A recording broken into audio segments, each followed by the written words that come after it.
The sea chose its moment carefully.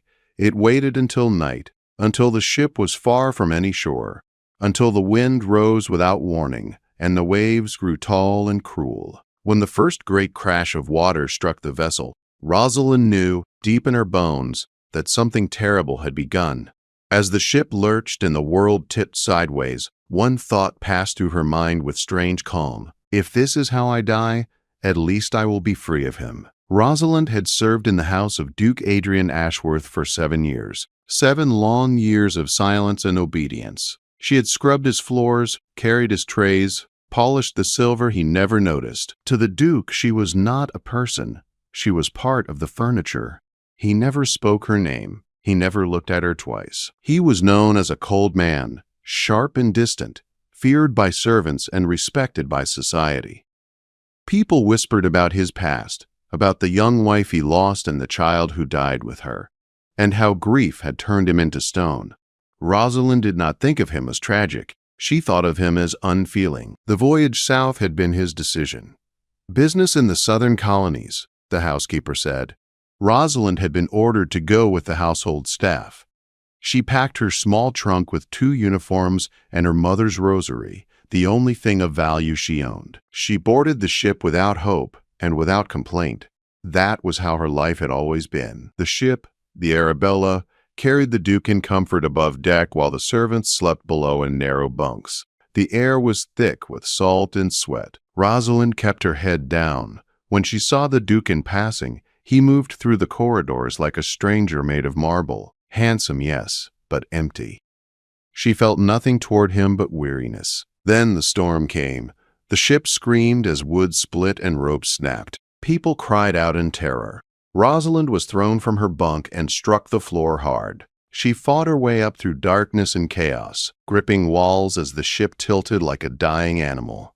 On deck, the sky was black and torn by lightning. Waves rose like walls around them. The mast had cracked. Water poured in faster than the crew could fight it. Someone pushed past her. Someone screamed her name, or perhaps screamed nothing at all. Then a wave smashed over the rail and dragged her into the sea. The cold stole her breath. Black water filled her mouth and nose. She sank, spinning, her body heavy and useless. In that moment, she stopped struggling. She thought of her mother. She thought of the years she had spent unseen. And then everything went dark. She woke to pain and heat. Sand pressed into her cheek. The sun burned overhead. For a long time, she could not move.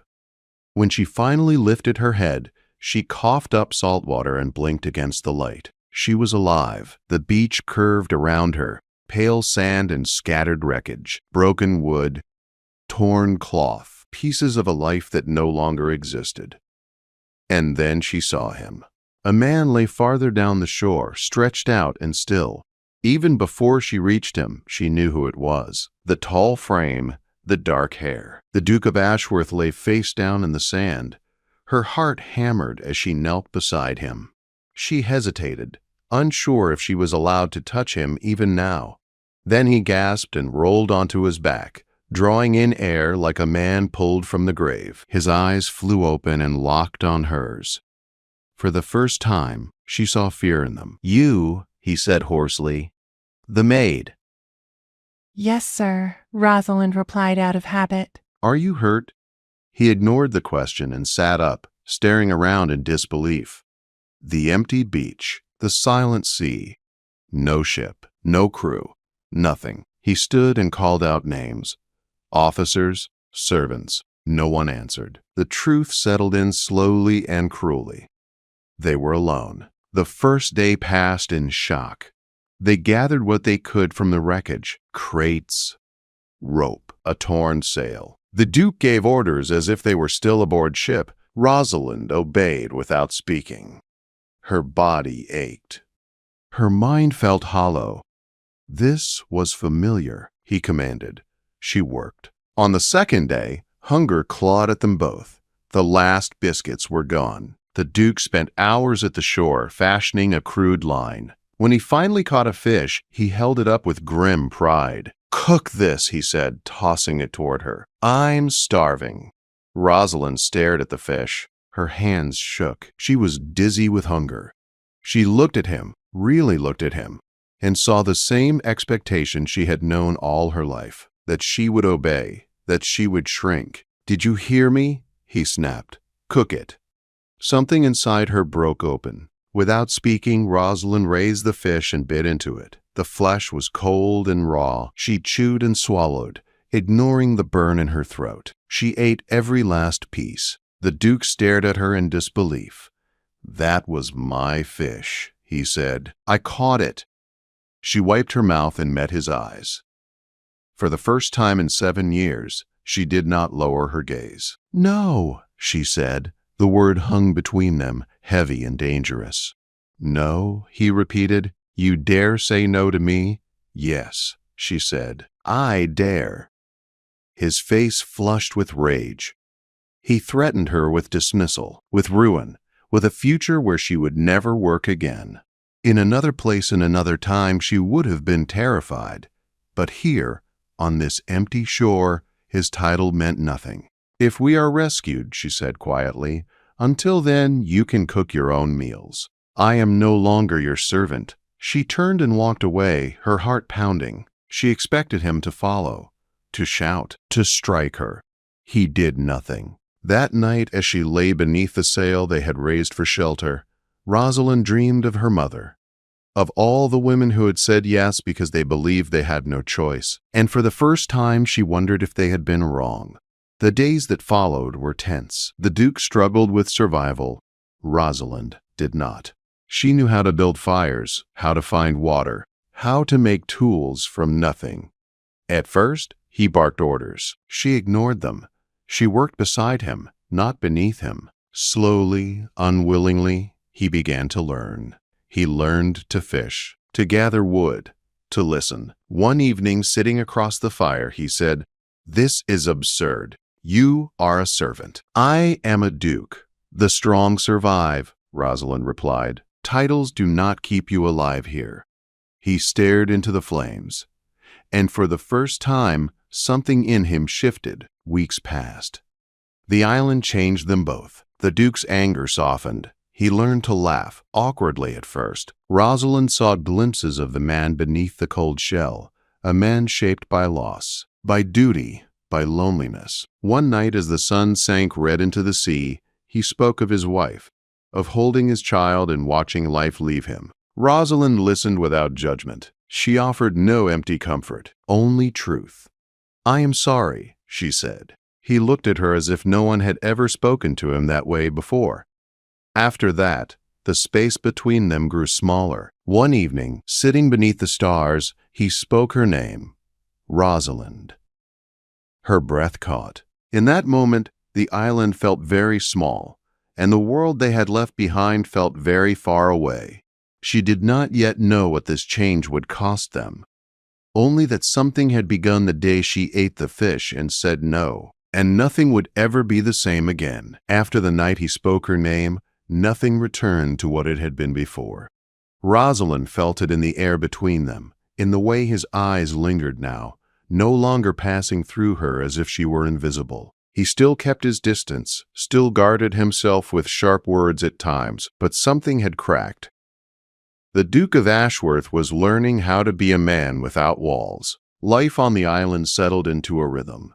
They rose with the sun and worked side by side. Rosalind showed him how to trap crabs among the rocks and how to dry fish in the sun so it would last longer.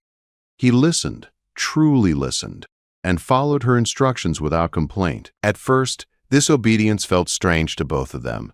Then, it felt natural. One afternoon, while weaving palm leaves into a roof, he grew frustrated. The leaves slipped through his fingers and collapsed again and again. "This is impossible," he muttered.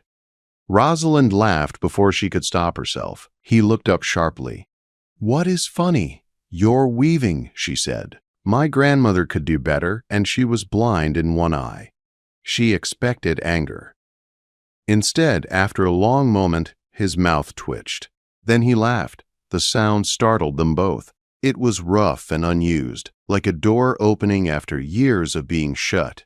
That was the first time Rosalind realized how lonely he had been. As the weeks passed, they spoke more in the evenings. The fire became a place of stories. He told her of his childhood, of a father who demanded perfection and affection only through discipline, of a mother who loved him but never knew how to show it. Rosalind spoke of her village, of her mother's worn hands and her quiet warnings about hope.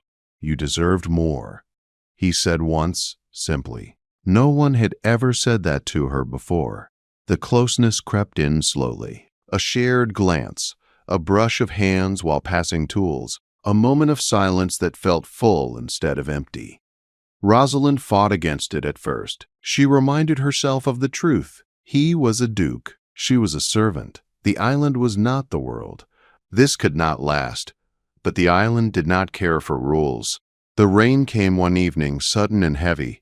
They ran for shelter, soaked through, laughing without meaning to. The fire had gone out. The night was cold. Without thinking, Rosalind moved closer to him for warmth. He stilled. She felt his breath hitch. Her heart thundered. She should have moved away. She knew that. Instead, she stayed. "Rosalind," he said quietly. "Yes, I have tried not to feel this." She swallowed. "So have I." He lifted his hand, slow and uncertain, and touched her cheek. His fingers were rough from work, warm and careful. When he kissed her, it was gentle at first, as if asking permission. When she answered, the kiss deepened, full of hunger and wonder and disbelief. For Rosalind, it felt like stepping into sunlight after a lifetime of shadow. They did not speak of love that night. They did not need to. They were together, and that was enough. Afterward, lying beside each other beneath the shelter, Rosalind stared at the dark ceiling and felt fear creep in beside the joy. This island was a dream.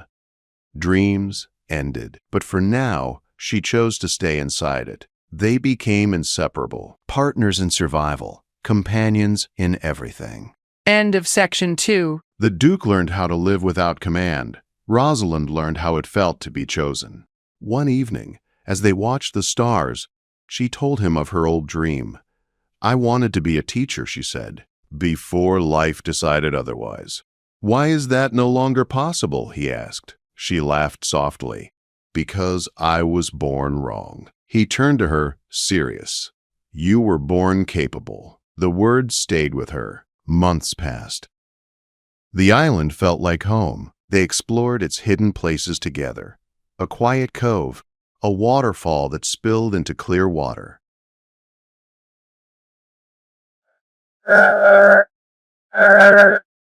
In that place, free from eyes and judgment, Rosalind laughed like she had as a child. The Duke held her as if she were precious, not something borrowed. Then one morning, everything changed. He saw it first, a dark shape on the horizon, a ship. Rosalind felt the ground fall away beneath her. This was rescue. This was the end. They stood in silence as the ship drew closer. Hope and dread twisted together in her chest. "What happens now?" she asked. "We face the world, together." When the ship reached them, the sailors stared as if seeing ghosts. They had been presumed dead.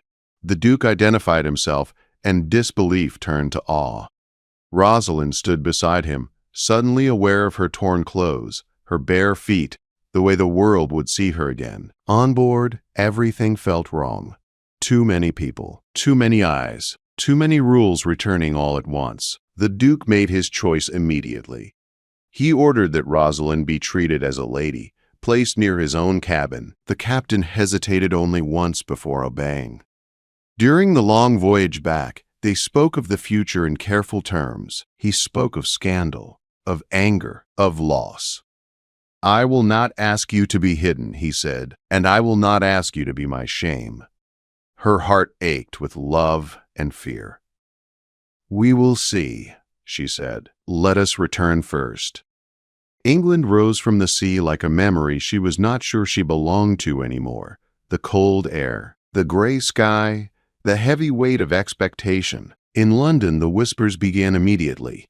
The Duke was celebrated. The maid was questioned. His mother moved first. The Dowager Duchess was furious. She demanded Rosalind be sent away. She threatened ruin. She called Rosalind a schemer and a disgrace. Rosalind offered to leave. The Duke refused. "You are my choice," he said.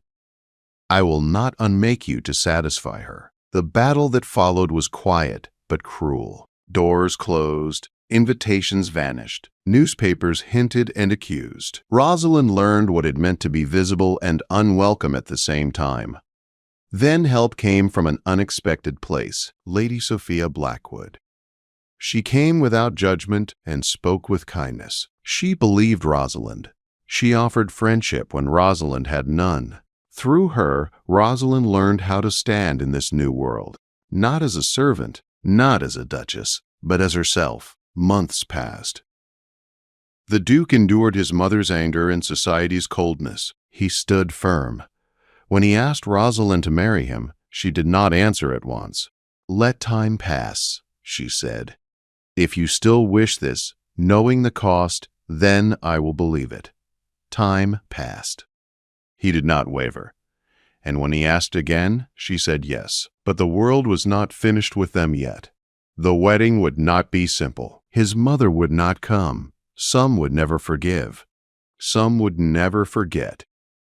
Rosalind stood at the edge of everything she had never been meant to have and felt fear twist inside her. Yet she remembered the island, the fish, the word no. And she knew she would not step back now. The story that began with a storm was not over yet. It was only entering its final test. The wedding morning arrived quiet and gray, as if the sky itself was holding its breath. Rosalind stood in a small chamber at Ashworth Hall, her hands folded tightly in front of her. The room smelled of roses and rain. The gown laid out beside her was simple ivory silk. Nothing grand, nothing meant to impress. She had asked for that. She did not want to pretend to be someone else. She wanted to stand before Adrian as who she truly was. A maid entered to help her dress, young and nervous, eyes wide with curiosity. Rosalind smiled gently at her. Once she had been that girl, invisible, careful, afraid to speak. When she was ready, Lady Sophia took her hands. "You are steady," Lady Sophia said softly. "I am terrified," Rosalind replied. "Yes," Lady Sophia said with a smile. That is usually how courage feels. The chapel bells rang. As Rosalind walked down the aisle, she felt the weight of the past pressing against her back. All the women before her, her mother, her grandmother, women who had bent and endured and never asked for more. She carried them with her, step by step. Adrian waited at the altar, his eyes fixed on her as if the rest of the world had faded away. When she reached him, his hand trembled slightly as he took hers. The vicar spoke the words. The vows were simple, honest. When Adrian said her name, when he promised his life to hers, Rosalind felt something settle inside her at last. When they were pronounced husband and wife, he kissed her without hesitation. The sound of applause was scattered but real. It was enough. His mother did not come. Rosalind felt the absence like a shadow, but it did not break her. Some wounds belonged to others. Life after the wedding was not a fairy tale. There were cold glances. There were whispers behind fans. There were rooms where conversation stopped when she entered. Rosalind learned to lift her chin and keep walking. At Ashworth Hall, she took her role seriously. She knew the servants' lives because she had lived them. She changed small things first. Better food, fair wages, rest days, respect. Some resisted. Some doubted her. But slowly, trust grew. Mrs. Granger, the housekeeper, came to her one evening with stiff posture and careful words. "I was wrong about you," she said, "and I am sorry." Rosalind accepted the apology without pride. Allies were built from honesty, not power. Adrian stood beside her always, in public, in private. When criticism came, he answered it calmly. When anger rose, he met it without fear. "You changed me," he told her one night. "You reminded me how to live." "And you gave me room to grow," she replied. They built a life together, not perfect, but real.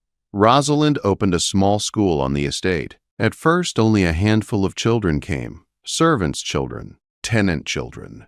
She taught them to read and write the way she had taught herself long ago. People talked. A duchess did not teach.